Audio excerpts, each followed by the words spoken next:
Let us see the spectrum of a sample rate conversion. Now we have seen for a sample rate conversion factor I by D. So first we are upsampling by factor I, then we are downsampling by factor D. So first for the given signal x of n, so if I upsample by a factor I, so the moment we upsample the signal, we are passing this through a filter. So it is we are passing through a low pass filter, right?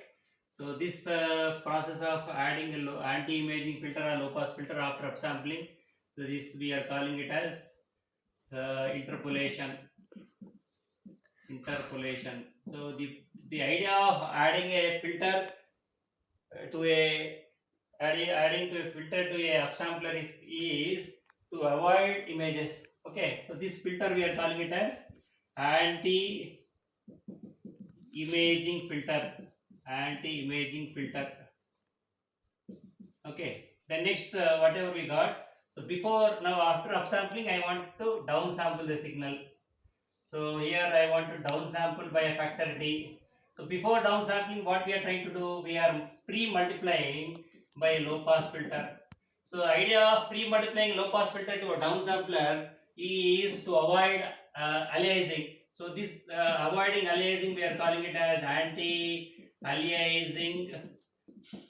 So this combination of adding a filter and downsampler, we are calling it as a decimation.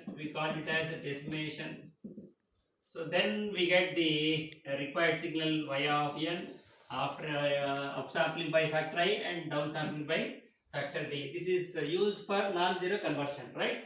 So here the point to be noted, these filters, whatever the anti-imaging filter and anti-aliasing filter, both are sampled at the same frequency, same cutoff frequency. Therefore, since they are sampled at the same cutoff frequency, I replace this filter by a single low pass filter. So this is as it is upsampling. This is upsampling by I. Okay, then this is downsampling by D. So this filter, now this filter cutoff frequency is nothing but so minimum of the cutoff frequency for this is what we have seen. This is 5 by I. What is the cutoff frequency for this filter? We have said it is 5 by D. So we see it is minimum of 5 by D. So this is the cutoff frequency for this filter. So this is cascaded version. Now we observe. Now let me see for our now V of n or V of L is the signal. Let me assume this is V of n is the upsampled version. Okay, upsampled version of the given signal x of n. So now I am passing through a filter whose impulse response is h of n. Now let me take W of n. W of n is the cutoff. What after passing through a filter. So what I get is nothing but whatever the signal I have. So that signal is obtained with some cutoff frequency, right? So then next after downsampling, y of n is the signal. So the downsampled version of this signal w of n, right? So now the what is the expression I can write now? V of n, relation between V of n and x of n, what we have seen. So V of n is nothing but what I can write after upsampling, what I am getting. So x of n, so since it is upsampling, I can write by I, where n is from 0, where is from n is from 0 plus or minus I plus or minus 2I. Now here, what is the relation between this after passing through a filter? What is the relation between this W of n and V of n response? So W of n I can write this is nothing but this V of n. So convolved with this H of n. What is the relation between Y of n and W of n I can write? So Y of n is the downsampled version of this W of n. So downsampled version, what is that we observed? That is W of n multiplied by this downsampled factor D. So this is the simple relation we have seen in time domain. Okay. Now let us observe what is the relation we get in frequency domain. Now we have seen x of n is the given discrete time signal. So V of n is upsampled. So upsampled version after upsampling, upsampled version of this x of n. So relation I'm writing, it is nothing but x of this n divided by I, where n is from 0 plus or minus I plus or minus. So this is x of n by I. This is for v of n. Okay. So now what is h of n? H of n is impulse response of a low pass filter. Okay, this low pass filter cutoff frequency is low pass filter is so minimum of, or I can say since it is upsample, cutoff frequency is pi by I low pass filter. So now let me see what is W of n. W of n is the after passing through a filter, what I will get? Band limited version. So band limited version of band limiting version of what signal? This is V of n. Okay. So now this, what is the relation between this W of n and V of n? Now V of n input is convolved with impulse response H of n, right? Now what is Y of n? Y of n is the downsampled version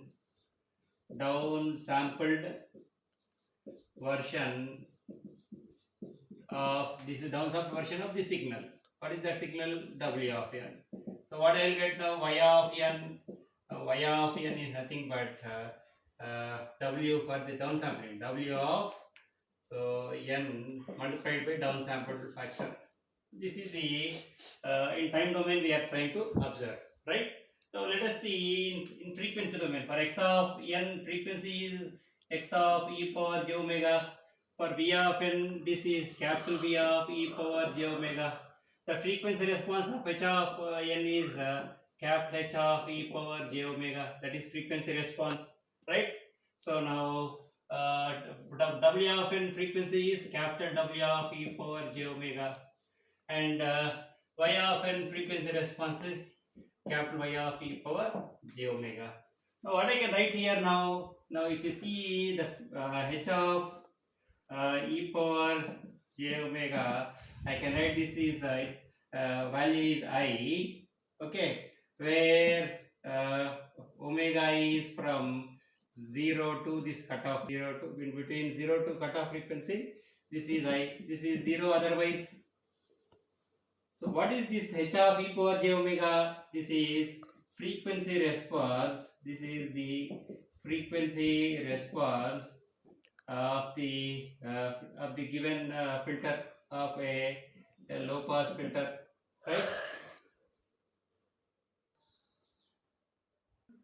Now V of this is spectrum for V of n, and use frequency domain version after upsampling. So what is the conclusion we have seen? E power V of e power j omega, V of e power j omega, x of e power sorry, x of e power j omega, W of e power j omega, Y of e power j omega.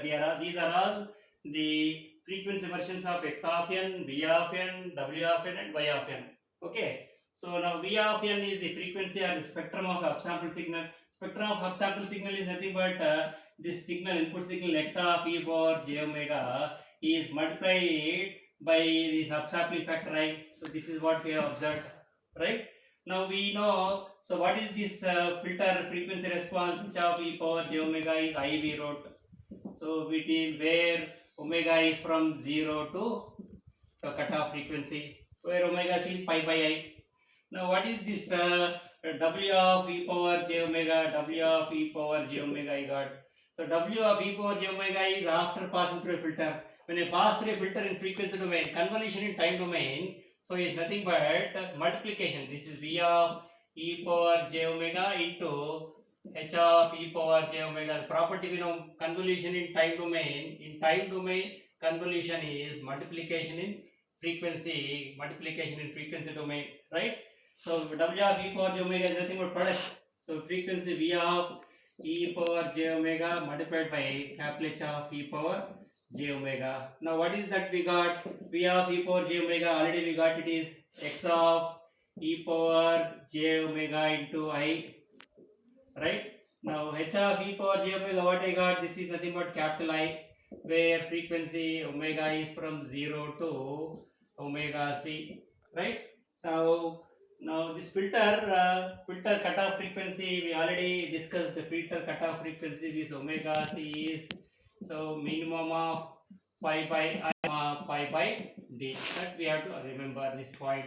Now what is that required now? This y of capital Y of e power j omega, this spectrum. This is the y of e power, the spectrum after downsampling. Spectrum after downsampling, we know this is nothing but 1 by d factor times of, this is summation k is from 0 to d minus 1. Now this is the spectrum for this signal w. Therefore instead of capital X, here we write it is w of e power j omega minus 2k pi times by this factor d. This is sum of shifted and stretched version. So here so there is no here the point to be noted, there is no, since we are passing through a filter prior to decimation, prior to downsampling, we are passing through a filter. So this is a low pass filter. So prior to downsampling, we are passing through filter. There is no aliasing. Therefore, here k is equal to 0. Means there is no summation of terms, k is 0. If I take k is equal to 0, what is y of e power j omega now? Y of e power j omega is 1 by d times. There is k, when k is 0, now there is no sampling term. This is simply w of, so e power j omega, this is 0 now, by d. So now what is w here? W of whatever w of e power j omega. Let me substitute this value here. Now let me substitute this value here. Okay. So instead of e power j omega, let me substitute. If I write here, what is the final version I get? Y of e power j omega is nothing but this factor I. Now here this factor t multiplied by x of e power j omega I. Now this is whole power I divided by d. Therefore I get whole divided by d. So this is the spectrum obtained by, this is the spectrum obtained after sample rate conversion by factor I by d. Now here point to be noted, here omega is nothing but 0 to omega c, where omega c is minimum of pi and the reverse version, that is d pi I times of pi.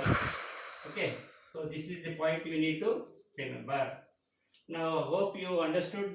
This is very easy. Now bullet point is after upsampling, what is the relation between input and output of frequency versions, and when I'm passing through a filter, now simply it is a product of this input V of input in frequency and this transfer function or impulse response, I'll say.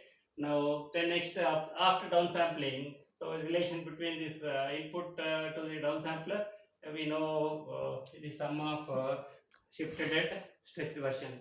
So just by following the simple bullet points, now we come across the derivation of sampling rate conversion. Okay, hope you understood it. If there is any, if you have any doubts, please don't forget to write in the comment section. If you like the video, please like this video, press the bell button and subscribe, such that you will get next further uploading videos. Right? Thank you.